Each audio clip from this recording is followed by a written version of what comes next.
All right, hello and welcome everybody. My name's Jared. I am the host of Two Tires and Fuel Only podcast, and welcome to Front Clip Media, our YouTube page.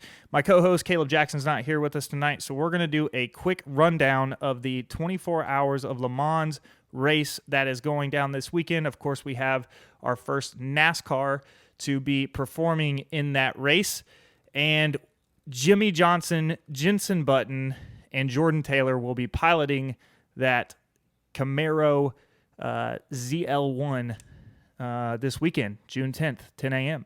So I'm going to give you a quick history lesson, and this is not everything about the 24 Hours of Le Mans, but a few timeline events that to help those that are here maybe in America that don't have any idea what this race is. But it started in 1923, and it is considered a Triple Crown event, I guess, along with the Indy 500 and the Monaco Grand Prix for F1. So this is a pretty big race that is in France, and it is back then it was really just it was made to test the reliability, not just the speed of the cars around the track between the different manufacturers. So, you can imagine the folks over there in Europe, Jaguar, Mercedes, Porsche, BMW,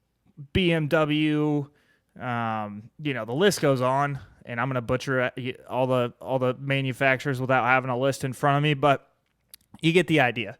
Of course, there's Toyota and there's Chevy and Ford, obviously in the 60s, and I'll touch on that here in a minute, that have been participating in the race. So it's not just folks from Europe. But long story short, the first race had, I think, roughly 33 drivers. We're up to 60 now. There's different classes. So you could race in Class A, which are like the fastest cars out there, Class B, Class C, which I think that's where the Camaro's racing in the GTE class. So you can essentially not be first place overall and have like the highest class and speed car, but there will be different packages of cars out there, but you can still win your class in today's era. But anyways, back in the 40s, the track actually served as a runway during World War II. Just a fun fact, 1955, a driver went into the grandstands and actually killed 83 spectators. The driver also died in that crash. We haven't had a death since 2013, but from up until that date, roughly each decade there was a fatal accident. These cars are traveling well over 190 to 250 miles an hour at some points. Like at one point there was a 3.7 mile long straight up until 1990, until the FIA came in and said there won't be any straightaways longer than 2 kilometers. So that's been broken down with 2 chicanes, which are basically 2 tight winding corners in the middle of that back long straight. And I'll show you guys here in a bit on the game Gran Turismo. We're actually going to jump into the Chevy and take a lap around the track. But anyways, a couple key dates there. In the 1960s, if you haven't seen the movie Ford versus Ferrari, I highly recommend it. But Henry Ford basically wants to merge or partner with Ferrari, potentially put a racing car together. Ferrari says no. So Mr. Ford says, I'll talk to my friend Mr. Shelby, and we'll put a race car together and go over there and race at Le Mans. They do, and they basically dominate the late 60s in winning the Le Mans a number of times. And then I think that's pretty much it on the timeline, at least that I want to touch on. But the year is 2023. That's 100 years from the date it was inaugurated.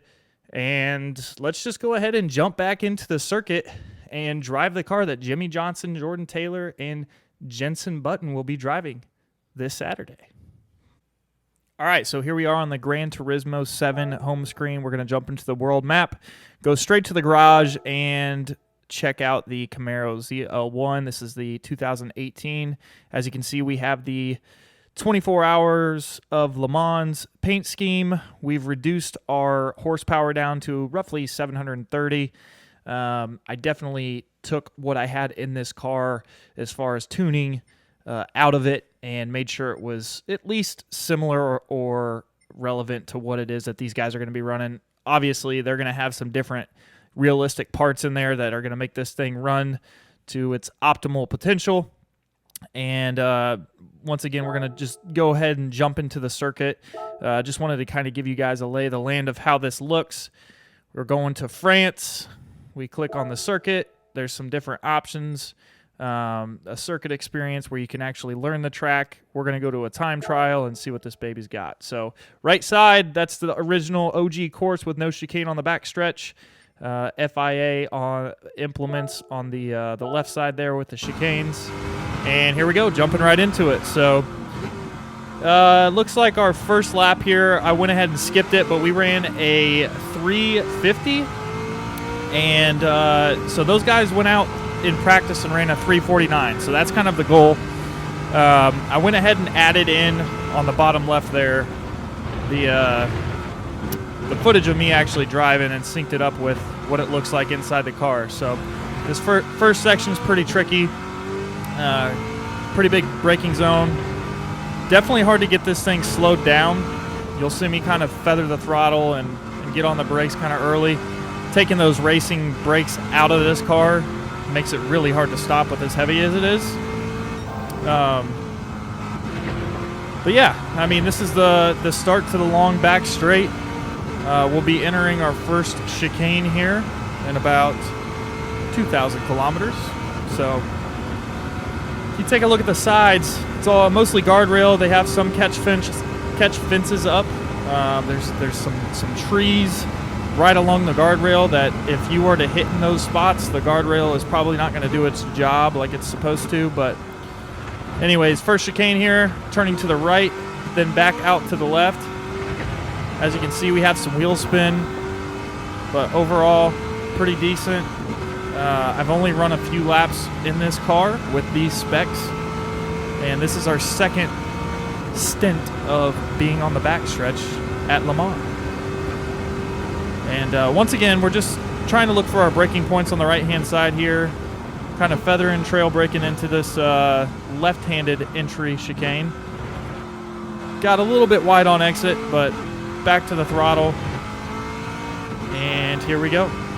Our last stint of the backstretch. So those are the two chicanes that were put in and implemented by the FIA in 1990. All right, braking points are on the left there. This is a really tricky braking zone. You're going to bring it all the way down to first gear, under 50 miles an hour. Trying to carry the exit speed there. Real easy to spin the tires. We're on the medium tires here. I don't know what they're going to be running in the race, but anyways, this is kind of like a sweeping section to kind of get us back pointed towards where we started. And this right here gets really sketchy as you want to carry as much speed as you can, and then right here get down into second gear and get a really good exit. And definitely a place that this is where you can lose a lot of speed. Getting too hard on the brakes, locking up the tires, sliding. There's some sand traps out to the sides there you definitely don't want to get caught in. I'm sure you'll see it this weekend, as fatigue will be a major factor in this race. And this is where it gets a little windy as we make our way back towards the front stretch and the start-finish line.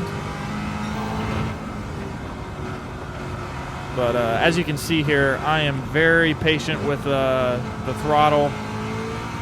Don't want to overdrive it. Actually got on the grass there just a little bit, so go ahead and hire me for all landscaping duties because we just mowed the lawn.